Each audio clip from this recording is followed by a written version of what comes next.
नमस्कार. आज आपण आहोत सालेगाव तालुका नायगाव जिल्हा नांदेड येथे. पाहुयात जल जीवन मिशन अंतर्गत ग्रामसेवकांनी सरपंचांनी संगनमत करून या गावाला पाण्यापासून वंचित ठेवलेलं आहे. जल जीवन मिशन अंतर्गत पाण्याची विहीर सरपंचाने गावठाणची जमीन उपलब्ध असताना गावठाणच्या जमिनीत न पाडता स्वतःच्या शेतामध्ये पाडून स्वतःच्या शेतीचा विकास करण्याचा घाट घातलेला आहे. त्यांनी विहिरीचं पाणी गावाला पाईपलाईन करून न देता ते स्वतःच्या शेतामध्ये घेऊन विविध पिके घेत आहेत असा ग्रामस्थांचा आरोप आहे. या ठिकाणी चांगले रस्ते होते, ते रस्ते उखडून त्या ठिकाणी पूर्ण रस्त्याची बकाल अवस्था झालेली आहे. नाल्या तुंबलेल्या आहेत. दलित वस्तीची तर एवढी दयनीय बकाल अवस्था आहे. त्या ठिकाणी ना शौचालय आहे, ना रस्ते आहेत, ना पाणी आहे. अशा हालातीचे एकदम ग्रामस्थ या ठिकाणी जीवन जगत आहे.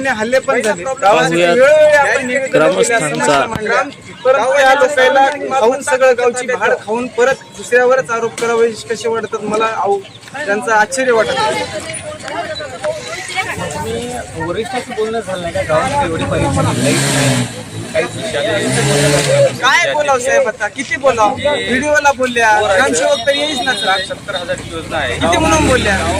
तर आमच्या ग्रामपंचायतने इथून पाईप मी शाळेची परिस्थिती आता गावात आली असतं थोडं शाळेची परिस्थिती बघून जा साहेब. काल परवा तिथं पाणी नव्हतं. नायगाव तालुक्यामध्ये एवढी प्रायव्हेट नळाचं पाणी आहे साहेब. जल जीवन योजनेचं तिथं नळ कनेक्शन ऑनलाईन आहे पण पाणी नाही. पाणी पिण्यासाठी द्यायचं आहे. एक गावावर बैठक कधी घेतला त्यांनी कुठे वापरायला काय नाही आम्हाला प्रत्येक तरुण त्यांचं ऊर असं उचलत नाही की प्रत्येकाला बोलावं. एवढी भक्कम अशी शक्तिशाली पार्टी आहे साहेब. दबाव निश्चित आहे साहेब. गावावरती हुकुमशाही आहे, दबाव आहे, पूर्ण तरुणावर दबाव आहे. कोणी बोलू शकणार, बोलले त्याला आरेरावीची भाषा आहे. पाणी जंगलराज गावाची पाणी आहे का नाही? नाही, बोरला पाणी चालू आहे. याची मोटर मध्ये आहे का नाही हे आम्हालाही माहित नाही. वारंवार आम्ही सरपंचाला ग्रामसेवकाला विनवणी करून सुद्धा हे बोर चालू होत नाही.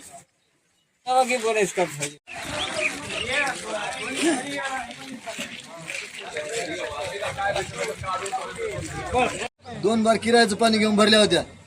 बोरला काय पाणी नाही, टाकीची पाईपलाईन आहे. चक इकून खाली आम्ही फिटिंग केल्या, इकून खाल्या समजी ग्रामपंचायत खाल्ला आम्हीच खाली. आता ग्रामपंचायत कुठं आहे? धावदात पाणी सोडली नाही ग्रामपंचायत. आताहून आले आम्ही. बैले फेला पाणी सुद्धा नाही. बैलेला पाणी दोस्त्यावर आणले आम्ही. फिल्टरचं 15 रुपयाला भांडे विकत घेऊन आल्या. तुम्हाला सांगतो काम तर पाणी सुद्धा नाही. बैलेला आऊत धरून आल्या. तुम्हाला 2 वर्षापासून हाऊस बांधून ठेवल्या. सरपंचाला सांगल्या तर त्यांना म्हणते सोडून घ्या, कुठे पाणी कुठलंही सोडून घ्या, आमच्या सोडणं होत नाही. बैलेला रोजचे 6 भांडे पाणी लागले. साहेब हे सांगा निवेदने ग्रामपंचायत काय कराली? कितीची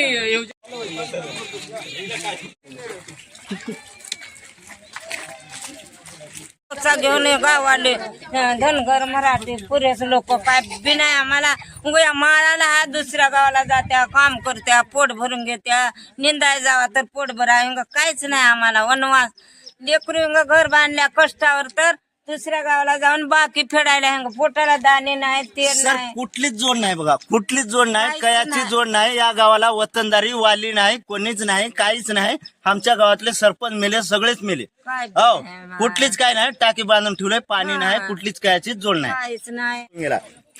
पाणी आणता आणता मरून गेली बाई. रुपये नाही सजून गेले. लोक नाही, लोक पल्ली बाई भांड घेऊन कोण द्यावं पैसे? नाही जाऊन हिंग बघा.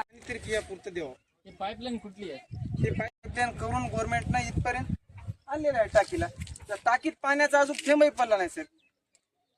टाकीत पाण्याचा थेंब पडला नाही. गावाला पूर्ण रस्ते चाळणी करून जवळजवळ ऑलरेडी आमच्या गावामध्ये 50-50 लाख रुपयाचे रस्ते ऑलरेडी पक्के मजबूत रस्ते होते. ते योजना येऊन शोधून पूर्ण रस्त्याची चाळणी करून म्हाताऱ्या माणसाला सुद्धा चालता येणं रस्ते झाले सर. कितीची योजना आहे पाण्याची टाकी? 1,40,00,000 रुपयाची योजना आहे सर. पाणी नाही, काहीच नाही. विहीर केलंय, त्याच्यात पाणी नाही, त्याला भरणं नाही. सुद्धा हे लोक घेऊन गेले. शिडीत चढायला सुद्धा नाही आता कोणी. बघा आम्ही आत्महत्या करायला तयार आहे वरून चाललाय ना शिडी नाही.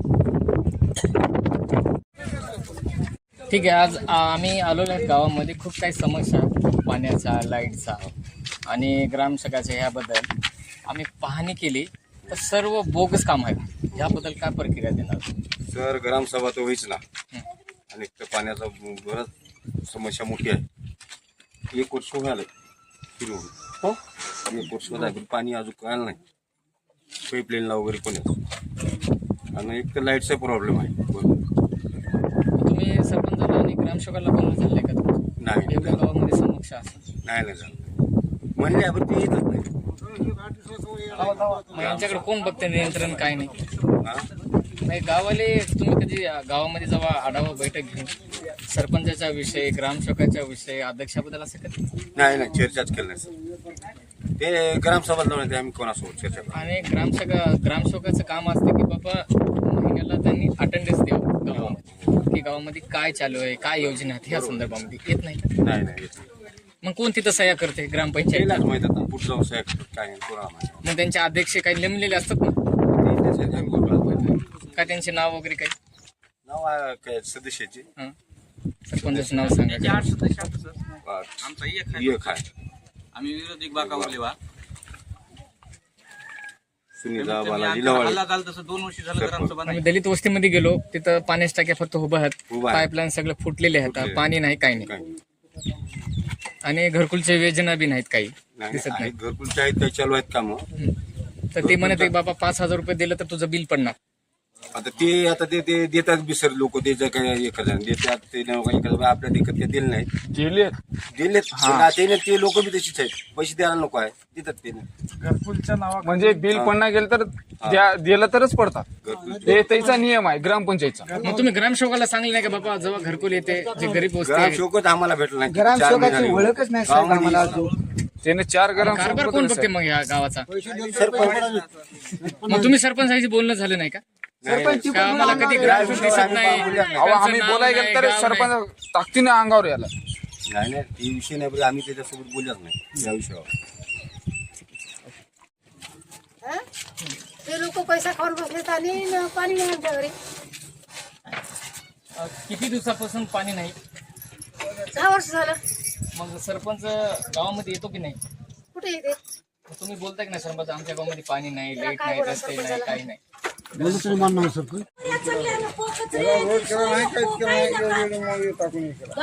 म्हणजे मोठा आहे कचऱ्याला ते सुद्धा नका. शाळेचा काही विकास आहे का?